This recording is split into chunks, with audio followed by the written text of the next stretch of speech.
Donc salut tout le monde, ici encore Blue Bullseye pour le top 84 des jeux Sega Master System. Donc ici, c'est My Hero. On a vu sur... il y avait écrit Reprogram Game, ça veut dire que le jeu était probablement un jeu sur arcade ou quelque chose du genre. Habituellement, des Reprogram Games, c'est pas que sont poches, comme Ghouls and Ghosts sur Sega Genesis était vraiment excellent. Mais des fois, ils sont mieux dans leur meilleure version. My Hero, j'ai eu du feedback assez négatif d'un gars sur alexkid.com. Je vais vous mettre nos comments sur, dans la description de la vidéo, mais en gros, ça avait pas l'air d'être un jeu excellent.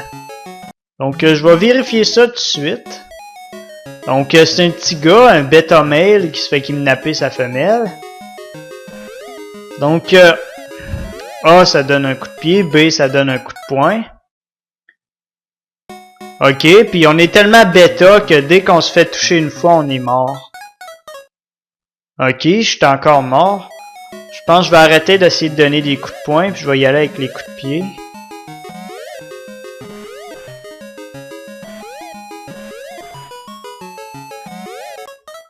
C'est pas un jeu très facile.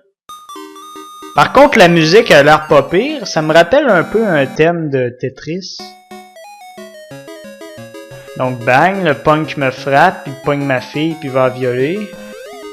Ma fille, ma blonde. Ok. Donc, c'est vraiment incessant. Il y a des punks de partout. Ça sera pas un gameplay facile. Il y a des espèces de cons qui jettent leurs bouteilles pleines à travers les fenêtres.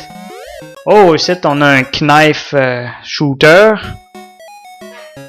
Ok, au moins, je reprends un genre de checkpoint.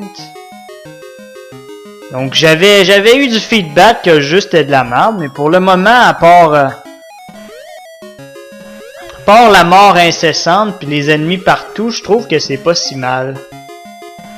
J'imagine pour devenir bon, il faudrait s'entraîner beaucoup, mais j'aime bien ce genre de graphique-là. C'est sûr c'est une reprise, mais c'est assez chaleureux. C'est assez beau aussi. J'aime bien ça. Le ciel est tout vert aussi. Ça donne un certain genre au jeu. Oh, ici, on dirait qu'on rentre dans du Mario. Ah, par contre, je suis encore mort. What the fuck? Ah, putain. Donc ça, c'était une bonne petite touche. Un genre de petit mur de briques. J'ai bien aimé ça. Ah, par contre, la difficulté est trop grande. Déjà, je reprends au début du jeu juste parce que je suis mort à cet endroit-là. Ça, quand ils font ça habituellement, c'est soit parce que le jeu est pourri. Ah, ça, c'est pas pire. Donc là, le jeu, le coup de poing est complètement inutile. C'est ça qui est plate. Je disais, quand il faisait ça, soit c'est parce que le jeu est pourri, soit c'est parce qu'il est tellement court qu'il faut qu'il le rende extrêmement difficile. Sinon les joueurs chialeraient, ah, le jeu est trop court.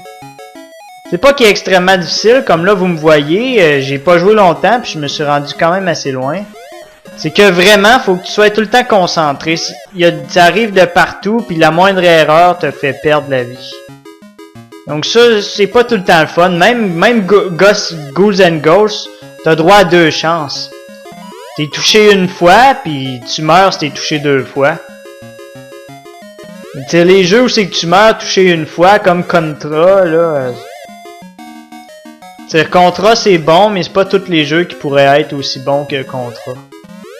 Puis ça, je dois dire que c'est pas pantoute aussi bon que Contra. C'est vraiment pas mal plus poche que Contra. Bon, donc au moins, on dirait qu'ils ont un checkpoint. À chaque fois qu'on meurt, on en reprend où c'est qu'on est mort. Mais c'est extrêmement... c'est fastidieux. Donc je dirais... si vous voulez un jeu assez hardcore, prenez ça. Mais même à ça, c'est hardcore, mais c'est pas excellent. Comme là, je sais pas comment passer cette place-là. Donc c'est ça, c'est meilleur que ça à quoi je m'attendais, mais My Hero n'est vraiment pas un jeu excellent.